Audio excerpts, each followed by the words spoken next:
तो आप सभी का स्वागत है।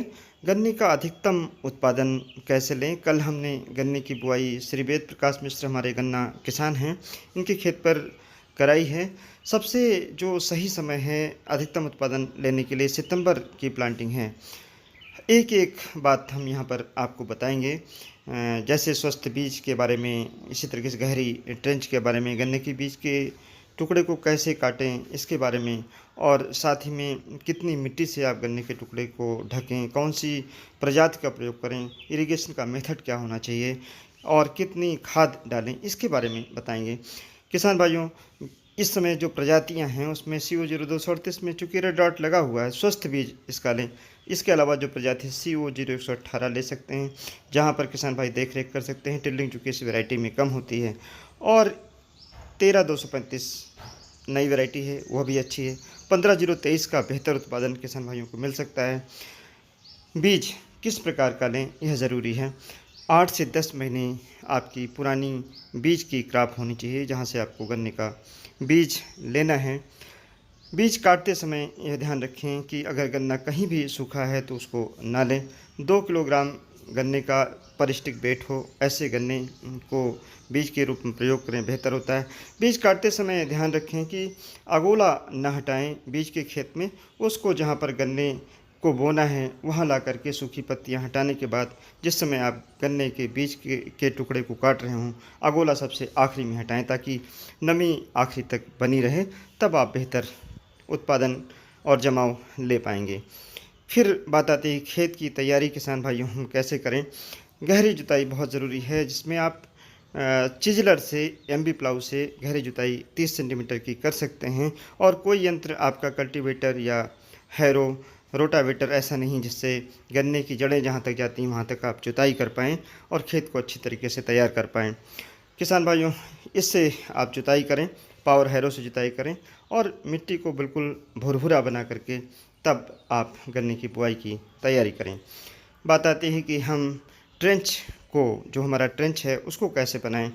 अगर हमारी सॉइल सैंडी लोम सॉइल है जो गन्ने के लिए सबसे बेहतर होती है, ट्रेंच की जो आपस में दूरी है वह 4.5 फीट रखें और ट्रेंच की गहराई 30 सेंटीमीटर रखें और सिंगल लाइन में, यानी एक जो हम ट्रेंच बनाते हैं उसमें एक नाले में ही गन्ने की बुआई कर सकते हैं और सिंगल बड से कर सकते हैं।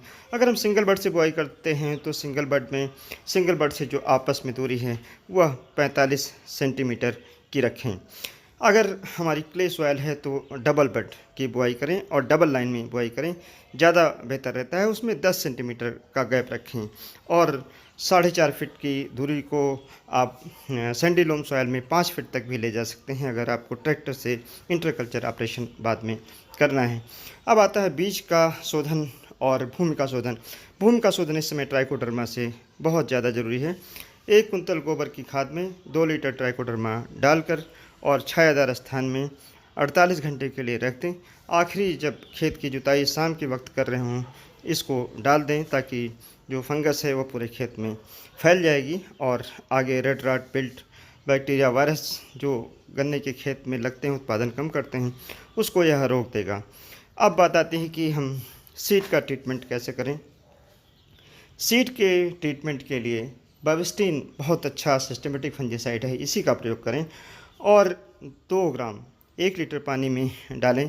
इसके साथ में 1 मिलीलीटर इमिडाक्लोप्रिड मिला सकते हैं और 1 किलोग्राम 100 लीटर पानी में 1 किलोग्राम यूरिया मिला सकते हैं। इससे सीड का ट्रीटमेंट करें। कितनी देर तक करें? कम से कम आधा घंटे तक गन्ने के बीज के टुकड़े को भिगो करके तब बुआई के लिए तैयार करें। अब बात आती है कि खेत में जो पोषक तत्व हैं उनको कैसे देना है। 1 एकड़ में कम से कम 2 ट्राली यानी लगभग 50 कुंतल गोबर की सड़ी खाद 15 दिन जो गन्ने की बोने की तिथि उससे पहले डाल दें। सड़ी हुई खाद होनी चाहिए। इसके अलावा 1 bag muriate of potash, 1 bag urea, 4 bag यानी 200 किलोग्राम सिंगल सुपर फास्फेट का प्रयोग करें और माइक्रोन्यूट्रिएंट्स का अलग से आप प्रयोग कर लें ताकि जो गन्ना है वह बेहतर हो सके। अगर डीएपी आप डाल रहे हैं तो 70 किलोग्राम डीएपी डालनी है, 40 किलोग्राम केवल यूरिया उसके साथ में डालनी है, म्यूरेट ऑफ पोटाश 50 किलोग्राम डालनी है 1 एकड़ में, जिससे आपका गन्ना बेहतर होगा। इसके बाद यह बात आती है कि गन्ने का टुकड़ा पहले नाली में डालें या पहले बीज डालें। काटते समय आप ध्यान दें, इस तरीके का जो कटर है इसका अगर आप प्रयोग करते हैं तो सीधा गन्ना कटेगा और गन्ने में नमी का ह्रास नहीं होगा। यहाँ पर आप देख सकते हैं कि अगोला बाद में अलग किया जा रहा है, पहले गन्ने का टुकड़ा काटा जा रहा है। खाद डालने में ये ध्यान रखें कि नाली में पहले खाद डाल दें, उसके बाद गन्ने के टुकड़े को डालें। जैसा कि मैंने पहले बताया कि अगर सिंगल बड का टुकड़ा डाल रहे हैं तो इसको दूरी करीब 1.5 फीट रखें। डबल बड का डाल रहे हैं तो 2 बड के बीच में दूरी 10 से 15 सेंटीमीटर के बीच में रख सकते हैं। किसान भाई, गन्ने के टुकड़े को कितनी मिट्टी से ढकना चाहिए? गन्ने के टुकड़े को करीब 2 अंगुल मिट्टी से आपको बुआई करने के तत्काल बाद ढक देना चाहिए। अगर नमी आपको कम लगती है तो हल्की सिंचाई कर सकते हैं। अगर आप ड्रिप इरिगेशन की व्यवस्था कर लें तो ट्रेंच विथ के लिए ड्रिप इरिगेशन सबसे बेहतर होता है।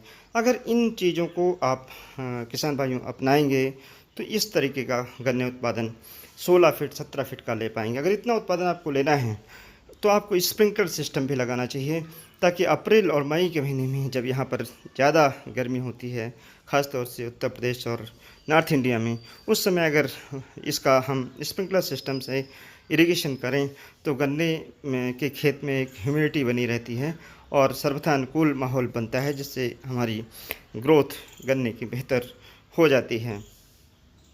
अब बात आती है किसान भाइयों कि किस तरीके से हम खरपतवार की देखरेख करें। यह निश्चित तौर से आप ध्यान रखें कि कम से कम 60 दिन तक आपके खेत में खरपतवार बिल्कुल नहीं होना चाहिए, ताकि बेहतर टेलरिंग हो सके, बेहतर जमाव हो सके। धन्यवाद। जय हिंद, जय भारत।